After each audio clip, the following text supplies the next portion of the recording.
Queridos, graça e paz, estamos juntos novamente, louvado seja o nome do Senhor, para Panorama do Antigo Testamento, aula 14 do módulo 2. Nós estamos estudando e na última aula, na aula 13, nós iniciamos o bloco dos livros proféticos com os livros de Isaías e Jeremias. E eles são profetas pré-exílicos. Antes de tratar dos profetas exílicos, nós vamos observar e estudar o livro que faz a transição entre os dois grupos de profetas, que é o livro de Lamentações, e você pode ir para a página 206. O livro de Lamentações, ele trata e ele foca no resultado das 3 invasões. Foi uma série de 3 invasões devastadoras dos babilônicos, sob a liderança do rei Nabucodonosor. Eles esvaziaram Judá da riqueza e da população. O cativeiro, queridos, forçou o povo de Deus a rever os seus pecados e fazer uma pergunta assustadora. Deus havia rejeitado totalmente seu povo. Então, 3 respostas a essa pergunta serão dadas, tanto em Lamentações, quanto em Ezequiel, quanto em Daniel. Então, Lamentações significa choro alto, ou lamento, pranto, e foi escrito por Jeremias, por isso que consta aí nesse bloco de profetas maiores. E, sendo escrito por Jeremias, o livro... O próprio livro de Jeremias, que estudamos na aula 13, ele profetiza a queda de Jerusalém e adverte antes que tenha acontecido. Então, quando você olha na página 206, você tem lá um gráfico que mostra a queda de Jerusalém. Do lado esquerdo, Jeremias está fazendo uma advertência da queda de Jerusalém. Agora, Lamentações vai olhar para trás, em pranto, pela queda, conforme o juízo prometido de Deus. Aqui, Lamentações, o livro já vê aquilo que tinha sido advertido, já cumprido. Sim, queridos, o povo de Judá, povo que havia desprezado as advertências de Jeremias, sofreu as consequências por ter abandonado Deus. Nesse livro nós temos o desespero, a angústia do profeta, que são capturados aqui em 5 poemas acrósticos que compõem o livro segundo a estrutura dele, que já está na página 206. Então você tem essa estrutura, são 5 poemas acrósticos. Por que são acrósticos? Porque eles sempre começam com a primeira letra, cada verso com a primeira letra aí do alfabeto hebraico, assim como o Salmo 119. E o que você percebe aqui é que o coração do profeta Jeremias ele é sentido e visto claramente em Lamentações. Nós vemos ele no capítulo 1 lamentando, no 2 chorando, no 3 esperando, no 4 relembrando e no 5 orando. E à medida que ele se aproxima ali em compaixão, contrição, em tristeza do povo amado dele, que ele continuou amando aquele povo. Mas lembre, o Senhor fez o que havia planejado, Deus cumpriu a sua palavra. E 3 sentimentos podem ser observados aqui nessa estrutura e no próprio livro de Lamentações. Quais são esses sentimentos? Então você vai ter na página 207, nós temos aí o foco central aí, a grande a fidelidade de Deus. E, a partir na página 208, esses poemas são descritos. Eu gostaria de trazer esses 3 sentimentos, né, que a gente pode encontrar dentro da mensagem de Lamentações através do profeta Jeremias. Primeiro é Lamentações 1:12, irmãos. Vocês não se comovem, todos vocês que passam por aqui? Olhem ao redor e vejam se há sofrimento maior do que o que me foi imposto e o que o Senhor trouxe sobre mim no dia em que se acendeu a sua ira. O primeiro sentimento que nós podemos ver aqui é o sofrimento. O profeta estava sofrendo, assim como o povo. E o autor aqui, ele retrata a situação difícil do povo como pessoas exiladas em terras estrangeiras. Os que não foram levados estavam morrendo de fome pelas ruas da cidade, crianças, idosos. Sião estava em ruínas e a nação de Israel parecia abandonada. Então, o primeiro sentimento é o sofrimento por ver tudo aquilo. Ao mesmo tempo que ele tinha ciência que os pecados não confessados, sem arrependimento do povo, haviam produzido aquela situação. Então, o segundo sentimento, que lá já em Lamentações 3, de 40 a 42, ele trabalha sobre isso, que ele diz assim, ele vai tratar sobre confissão, irmãos. Confissão. Sofrimento, confissão. Examinemos e submetamos à prova os nossos caminhos e depois voltemos ao Senhor. Ele está falando aqui de arrependimento, de volta ao Senhor, mas o povo precisava examinar e colocar à prova as atitudes, os caminhos, as escolhas que eles haviam feito. Depois eles voltariam para o Senhor.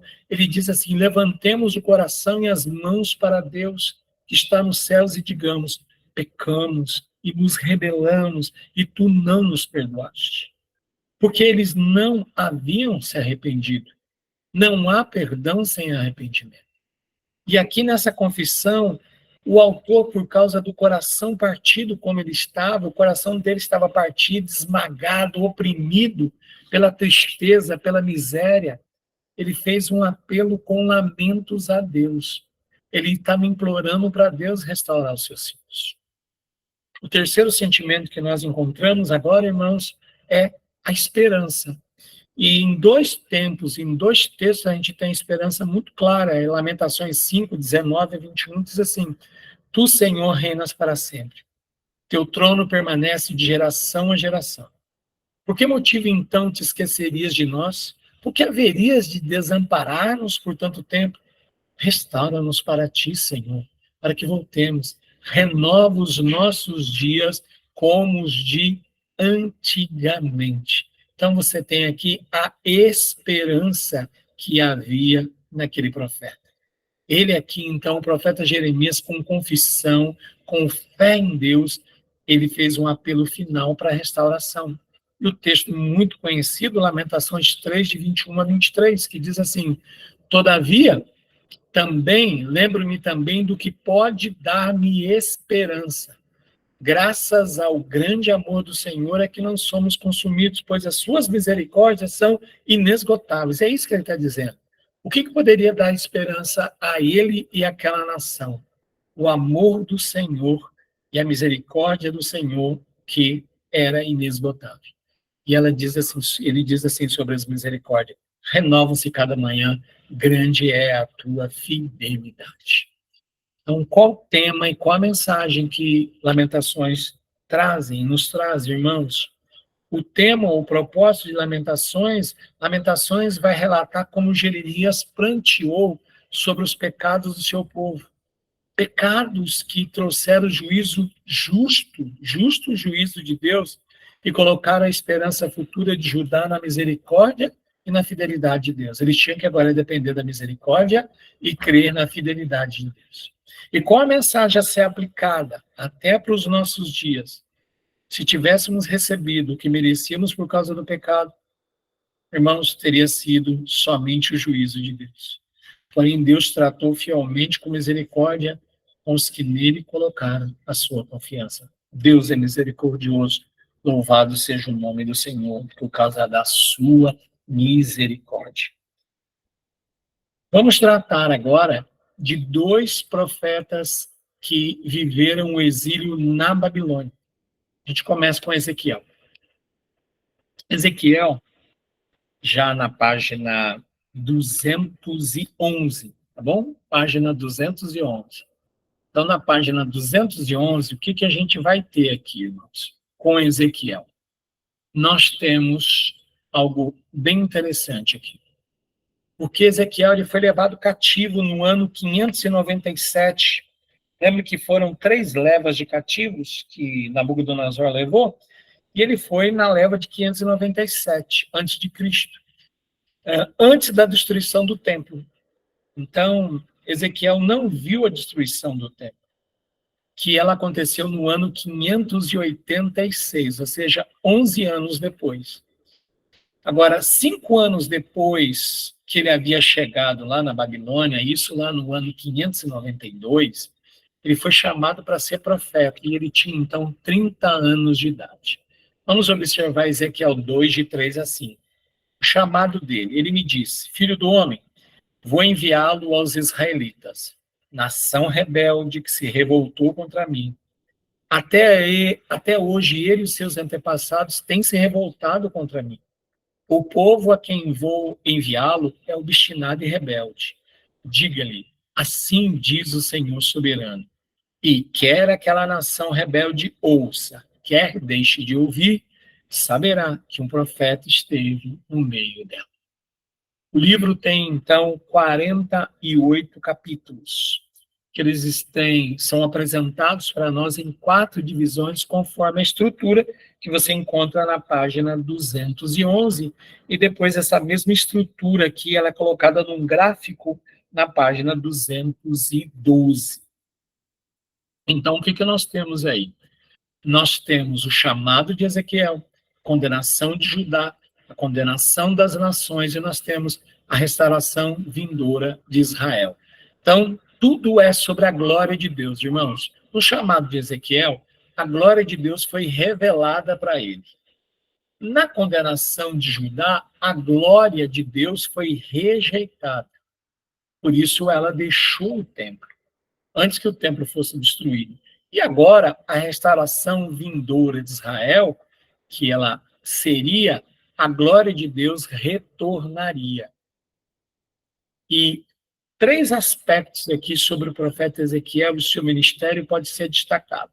Gostaria de destacar esses 3 aspectos, e você vai agora aprender a partir da página 213, todo o resumo sobre Ezequiel.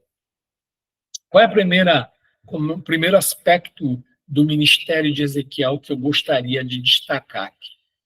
Primeiro é que Ezequiel recebeu o chamado do Senhor para acusar Israel por causa dos seus pecados, especialmente a idolatria e a injustiça social. Então ele estava lá no meio daquele povo que havia sido exilado por causa do seu pecado, e ele traria a acusação de Deus, e ele diria o porquê que aquele povo estava naquela situação.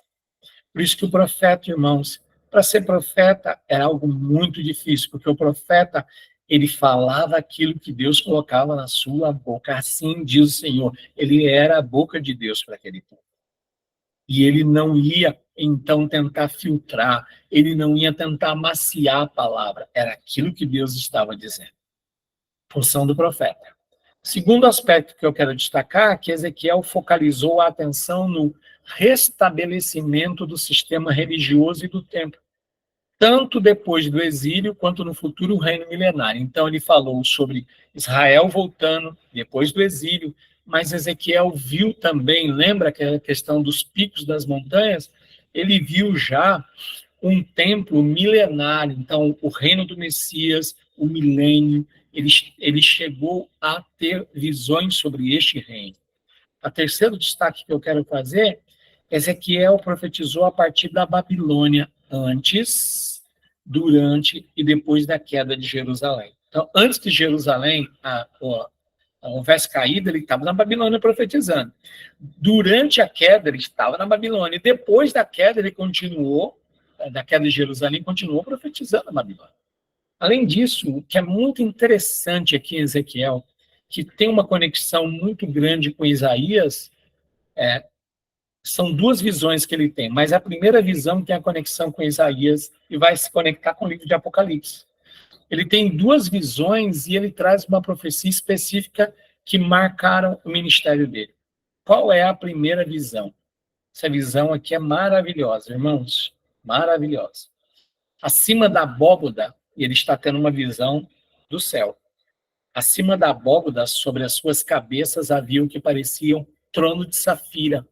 E bem no alto, sobre o trono, havia uma figura que parecia um homem, tal como a aparência do arco-íris nas nuvens de um dia chuvoso, assim era o resplendor ao seu redor.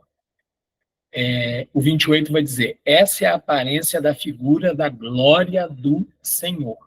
Quando a vi, prostrei-me com o rosto em terra e ouvi a voz de alguém falando. Irmãos, Isaías teve uma visão da glória de Deus.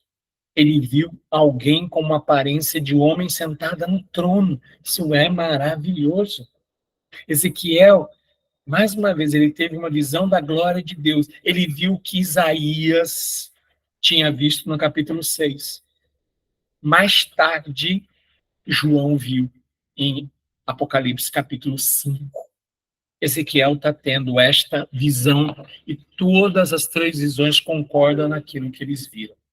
Maravilhoso. Segunda coisa aqui que nós pensamos é que a segunda visão que ele teve, que é muito marcante no livro, é uma visão do Vale dos Ossos Secos. E ele está lá no meio do Vale dos Ossos Secos, ele foi levado lá, né, em espírito e pelo espírito, e quando ele estava lá no meio do Vale dos Ossos Secos, o Senhor falou com ele, ele diz assim: então ele me disse, filho do homem, esses ossos são toda a nação de Israel. Eles dizem: nossos ossos se secaram e nossa esperança se foi. Fomos exterminados. Por isso profetize e diga-lhes: assim diz o soberano Senhor, ó meu povo, vou abrir os seus túmulos e fazê-los sair, trarei vocês de volta à terra de Israel. Então, essa visão do Vale dos Ossos Secos era a visão que Ezequiel teve sobre a restauração de Israel. E a profecia específica é que quando essa nação voltasse, ela não voltaria da mesma forma que havia partido para a Babilônia. Porque o Senhor havia prometido mudanças interiores naquele povo. A mudança se daria interiormente. O Senhor disse assim: darei a vocês um coração novo e porei um espírito novo em vocês. Tirarei de vocês o coração de pedra e lhes darei um coração de carne. Porei o meu espírito em vocês e os levarei a agirem segundo os meus decretos e a obedecerem fielmente às minhas leis. Ezequiel, então, ele profetizou a transformação operada por Deus na nação de Israel. O tema, a mensagem, propósito, o que nós podemos aprender com o livro de Ezequiel, meus amados irmãos. Ezequiel, ele relatou a sua profecia vindo de Deus para encorajar os judeus exilados no cativeiro. Lembra que esse povo precisava ser encorajado. E ele queria encorajar aquele povo, fazendo-os lembrar de que o Senhor era Deus.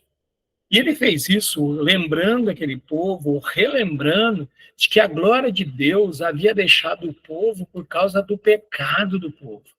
Mas que essa mesma glória voltaria quando ele restaurasse aquele povo, os judeus, a sua terra prometida e reavivasse a sua vitalidade espiritual. O cativeiro foi bem interessante, irmãos, porque o cativeiro é um marco, porque Israel não pendeu novamente para a idolatria daquela forma como havia feito antes. E qual é a mensagem que pode ser aplicada aqui para mim, para a sua, para as nossas vidas, para a vida das pessoas aqui? Nós vamos ensinar em algum momento o livro de Ezequiel. Que a glória de Deus, ela não pode ser manifestada, demonstrada, através de vasos que foram corrompidos e contaminados pelo pecado. Esses vasos precisam ser purificados, limpos, para poderem novamente serem usados por Deus. Nossa vida deveria manifestar a glória de Deus na pessoa de Cristo. Então, o segundo profeta exílico que nós temos é o profeta Daniel. Lá na página 218, você tem ela agora. Você tem o livro de Daniel. E é interessante porque agora você tem na página 219 o gráfico sobre todas as visões de Daniel e tudo aquilo que trata, né? Tanto a história pessoal de Daniel quanto a história profética. Então, vamos começar pelo nome do profeta. O nome do profeta Daniel significa Deus é meu juiz. E tem como foco, o livro dele, foco principal aqui é a soberania de Deus. O ministério de Daniel ocorreu durante o exílio na Babilônia, depois que Daniel foi levado com o primeiro grupo de deportados. E Segunda Reis, que nós estudamos, né, eles já nos contaram. Vamos rever Segunda Reis, vamos relembrar? Nabucodonosor levou cativos para a Babilônia o rei Joaquim, a rainha mãe, as esposas e os oficiais do rei, e todos os nobres de Jerusalém. E Daniel vai contar quem estava entre esses nobres. Olha lá.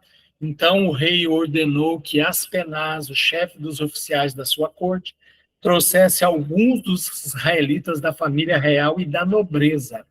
Entre esses estavam alguns que vieram de Judá, e aí o destaque do livro vai sobre o nome dos quatro: Daniel, Ananias, Misael e Azarias. Muitas vezes eles são muito mais conhecidos pelos nomes babilônicos do que lembrados pelos nomes hebreus que eles tinham. Tá? Daniel, Beltesazar, depois Sadraque, Mesaque e Abednego. Muitas pessoas cantam até os nomes dos ídolos da Babilônia, mas se esquece dos nomes Daniel, Deus é meu juiz, e Ananias, Misael e Azarias. E 1,17 de Daniel vai nos fazer lembrar que a esses quatro jovens, dentre todos que foram, a esses quatro jovens, sabe o que é interessante?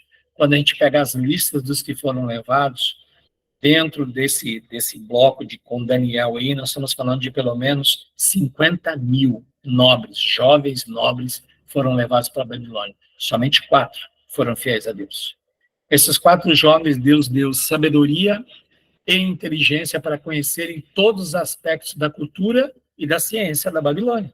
E Daniel, além disso, sabia interpretar todo tipo de visões e sonhos. Então, o enfoque do ministério de Daniel, irmãos, é sobre Israel, com ênfase na narrativa histórica política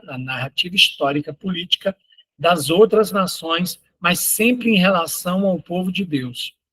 E onde o profeta, e lá, nesses lugares, o profeta, lá no exílio, ele serviu como administrador de confiança durante 3 reinados, irmãos. O reinado de Nabucodonosor, babilônico, de Belsazar, também babilônico, e de Dario, que era medo-persa. E ele demonstrou, era medo, né?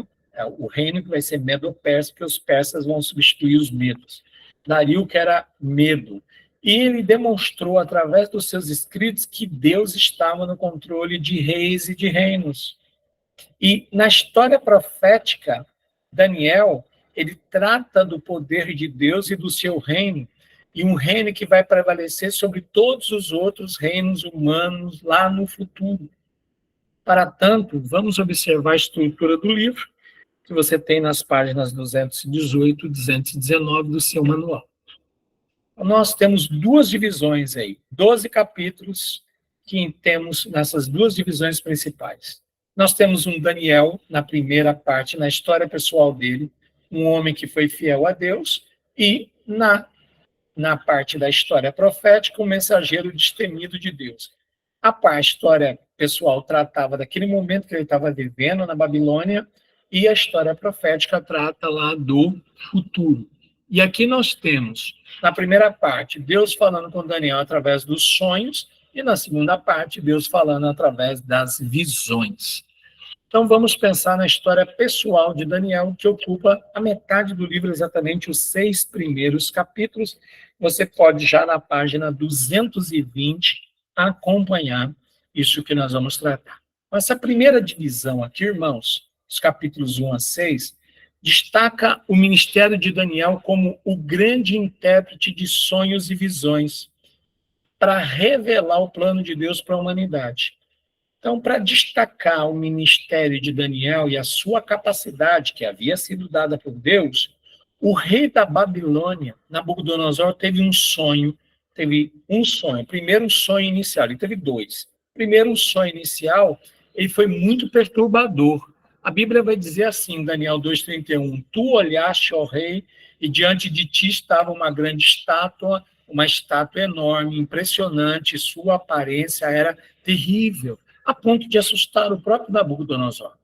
E aí Daniel foi trazido e foi descoberto que Daniel poderia interpretar, e aí que Daniel vai ascender até a corte do rei Nabucodonosor, ele vai ser agora um conselheiro fiel e ouvido ali de Nabucodonosor, ele vai ser alguém em quem Nabucodonosor vai colocar grande confiança, porque a interpretação de Daniel foi que a estátua se referia ao Império Babilônico, inicialmente, que dominava o mundo naquela época, mas também se referia aos 3 próximos poderes políticos que governariam a Terra depois dos babilônicos e exerceriam muita influência sobre os judeus.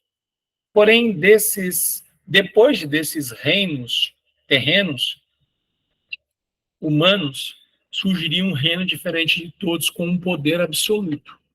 E ele diz assim, Daniel 2, 34 e 35. Enquanto estavas observando, uma pedra soltou-se sem auxílio de mãos, atingiu a estátua nos pés de ferro e de barro e os esmigalhou. Mas a pedra que atingiu a estátua tornou-se uma montanha e encheu a terra toda. E no 44 ainda é dito assim, na época desses reis que iriam suceder ali o Império Babilônico, o Deus dos céus estabelecerá um reino. Não estava falando aquela pedra, estava falando de um reino, que jamais será destruído e que nunca será dominado por nenhum outro povo.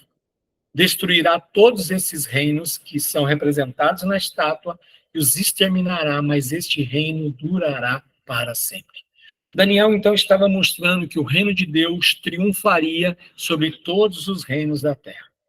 A interpretação do sonho do rei da Babilônia, Daniel estabeleceu a verdade que somente Deus poderia trazer este conhecimento ao rei. Daniel 2, 27 e 28. Daniel respondeu assim, nenhum sábio, encantador, mago ou adivinho é capaz de revelar ao rei o mistério sobre o qual ele perguntou. Mas existe um Deus nos céus que revela os mistérios. Ele mostrou ao rei Nabucodonosor o que acontecerá nos últimos dias. Irmãos, só para vocês terem uma ideia da atualidade daquela estátua, né? Nós estamos aí inseridos os tempos que nós vemos dentro daquela estátua, né? Nós vivemos o tempo dos pés da estátua, o tempo final daquela estátua que Deus deu para conhecer o que aconteceria nos últimos dias. Então, o rei Nabucodonosor tentou que Daniel e seus amigos tomassem a forma da cultura e da religião babilônica, mas eles se mantiveram fiéis a Deus e à sua palavra, sendo por isso agraciados por Deus com dons e sabedoria, e eles se tornaram destacados no seu serviço entre os babilônicos. 2,49 vai dizer isso. Além disso, a pedido de Daniel, o rei nomeou Sadraque, Mesaque e Abednego, administradores da província da Babilônia, enquanto o próprio Daniel permanecia na corte do rei. Eles fizeram um propósito de não se contaminar com a comida do rei, e Deus abençoou nesse propósito de santificação. E chega um tempo que a fé deles foi colocada à prova através de 2 grandes acontecimentos. O primeiro grande acontecimento foi a fornalha ardente, que testou o amor a Deus e a adoração também somente a Deus. Os irmãos bem lembram o que aconteceu. Houve uma proclamação, Nabucodonosor manda construir aquela estátua do sonho, e o arauto proclamou em alta voz, esta é a ordem que lhe é dada ao homem de todas as nações, povos e línguas. Prostrem-se em terra e adorem a imagem de ouro que o rei Nabucodonosor ergueu. Então, essa imagem terrível que ele ergueu, ela precisava agora ser adorada. E existia uma penalidade. O arauto disse assim, quem não se prostrar em terra e não adorá-la será imediatamente atirado numa fornalha em chamas. E por que isso é importante em Daniel? Porque Judá, vamos lembrar, Judá foi para o cativeiro por causa da sua idolatria lá na Terra Santa. Agora eles estavam sendo provados na sua fé ao Deus vivo em terra estranha. Lembra que eu falei que pelo menos 50 mil jovens também foram levados, e dentre esses 50 mil tinham os 4 amigos? É de arrepiar você pensar que somente eles não se ajoelharam diante da estátua. Que todos os outros já haviam comido a comida do rei, estado no palácio, já haviam sido assimilados e assimilada a cultura e a religião babilônica. A resposta deles, quando eles se recusaram e o rei os ameaçou jogá-los na fornalha, e disse: mas se ele não nos livrar, saiba, ó rei, que não prestaremos culto aos seus deuses, nem adoraremos a imagem de ouro que mandaste. Vocês lembram que o rosto de Nabucodonosor se transforma? A Bíblia diz isso, que o rosto dele passa por uma transformação demoníaca, e ele, então, numa fúria demoníaca, ordena que a fornalha seja acesa 7 vezes mais na sua capacidade, que eles fossem atados e jogados lá dentro, com os pertences deles, e o próprio rei é quem vai despertar, vai se levantar lá do trono e dizer, e vai perguntar quantos nós jogamos. Eles disseram 3, ó rei. Ele diz: por que eu vejo 4 homens andando livremente pelo fogo e o quarto tem a aparência do filho dos deuses? Então, quem estava na fornalha com os 3, o próprio Deus havia descido lá. Então, Deus não livra da fornalha, mas ele livra na fornalha. Isso vai conduzir ao próximo acontecimento, porque o rei da Babilônia teve um segundo sonho, que foi interpretado por Daniel. Mas por causa, e isso, Deus deu esse sonho para tratar com orgulho de Nabucodonosor. Por causa do orgulho, aquele rei tão poderoso perderia o trono e viveria como um animal por 7 anos. 7 anos solto no campo, até que ele reconhecesse a soberania e a autoridade de Deus.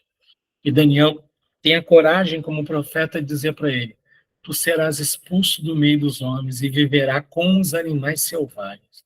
Comerás capim como os bois e te molharás com o orvalho do céu. Passarão 7 tempos, até que admitas que o Altíssimo domina sobre os reinos dos homens e os dá a quem quer. Isso aconteceu. Nabucodonosor, no seu orgulho, andando pelos palácios da Babilônia, ouviu a voz do céu trazendo a sentença, e ele passou 7 anos com cabelos grandes, unhas grandes, comendo mato, comendo capim no meio dos animais, até que voltou o juízo dele depois dos 7 anos. Ele se arrependeu, e ao arrependimento, no livro de Daniel, você encontra Nabucodonosor se voltando e dizendo: eu reconheço que há um grande Deus no céu, que ele que é o soberano sobre toda a terra. E a partir de então, você vai ter ainda, dentro dessa primeira parte aí, Deus julgando as nações e os reis. Não é só Nabucodonosor que vai ser julgado. Aquele que estava no trono da Babilônia, Belsazar, também será julgado. Porque Belsazar, ele decidiu pegar todos os utensílios numa festa, numa orgia, ele decidiu pegar os utensílios do templo que haviam sido levados por Nabucodonosor para a Babilônia, decidiu beber nele, honrando os seus deuses. É quando a mão escreve na parede caiada lá no Palácio Real, e entra em desespero, em choque, o próprio Belsazar, e ninguém na Babilônia, nenhum sábio, nenhum mago, nenhum adivinho consegue interpretar a escritura, até que a rainha mãe lembra de Daniel. Daniel, já idoso, ele é chamado e ele interpreta a escrita na parede para o rei Belsazar, trazendo o julgamento de Deus. Lembram bem que este é o significado dessas palavras, mene, mene, que é 2 vezes, né? A repetição, aquela ideia de repetição de Deus, vai falar, quando fala 2 vezes, mais tarde é em verdade vos digo, é mene, mene. É que Deus contou os dias do teu reinado e determinou o teu fim. Tekel é que foste pesado na balança e achado em falta, ou Parsim, ou Pérez, teu reino foi dividido e entregue aos medos e aos persas. Assim Daniel falou com o rei. E a Bíblia diz que naquela mesma noite, Belsazar, rei dos babilônios, foi morto. E Dario, o medo, apoderou-se do reino com a idade de 62 anos. Então, a segunda prova, a primeira prova, os 3 amigos enfrentaram a fornalha. A segunda prova foi enfrentada pelo próprio Daniel, quanto a seu compromisso com a honestidade e a oração. Daniel, ele sofreu por parte os outros dirigentes do reino. Ele continuava lá na corte, servindo agora o rei Dário, desculpe, e aí, diante disso, a Bíblia diz, os supervisores e os sátrapas, que eram os governadores, procuraram motivos para acusar Daniel em sua administração governamental, mas nada conseguiram. Não puderam achar falta alguma nele, pois ele era fiel, não era desonesto nem negligente. Onde eles foram procurar? Então eles disseram, olha, nós só vamos encontrar na própria lei do Deus que ele serve. E eles sabiam que Daniel era um homem de oração. E eles então convenceram o rei, sem dizer a razão, que fizesse um decreto que durante 30 dias ninguém poderia fazer nenhum tipo de petição a nenhum Deus que não fosse ao próprio rei Dario. E a lei dos medos não podia ser cancelada depois de um decreto, nem o próprio rei tinha que ser cumprido. Então o rei, sem saber do que se tratava, foi lá e assinou, selou com o anel dele. Mas a Bíblia, o que é impressionante, que diz que quando Daniel soube que o decreto tinha sido publicado, foi para casa, para o seu quarto, no andar de cima, onde as janelas davam para Jerusalém. 3 vezes ao dia ele se ajoelhava e orava, agradecendo ao seu Deus, como costumava fazer. Por causa disso, ele enfrentou a cova dos leões. Ele foi enviado para lá. E o rei passa uma noite toda, o rei não queria isso, mas ele não podia revogar o próprio decreto dele. Mas, no dia seguinte, é o rei que vai logo de manhã, rei Dario, até a cova perguntar para Daniel se ele ainda estava vivo. E Daniel respondeu assim, o meu Deus enviou o seu anjo que fechou a boca dos leões. Eles não me fizeram mal algum, pois fui considerado inocente à vista de Deus. Isso até o capítulo 6, irmãos. A partir do capítulo 7, na página 221, o olhar de Daniel é direcionado para o futuro, para as visões da profecia. Nós temos, então, a história profética de 7 a 12. Essa é a segunda divisão do livro aí.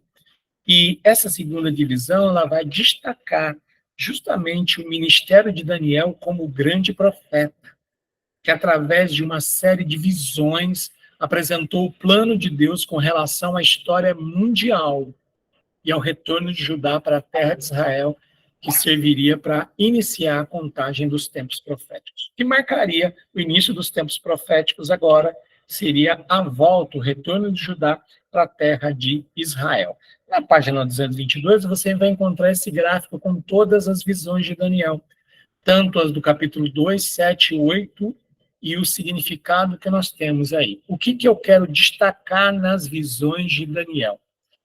Eu quero destacar, por exemplo, no capítulo 7, no versículo 8.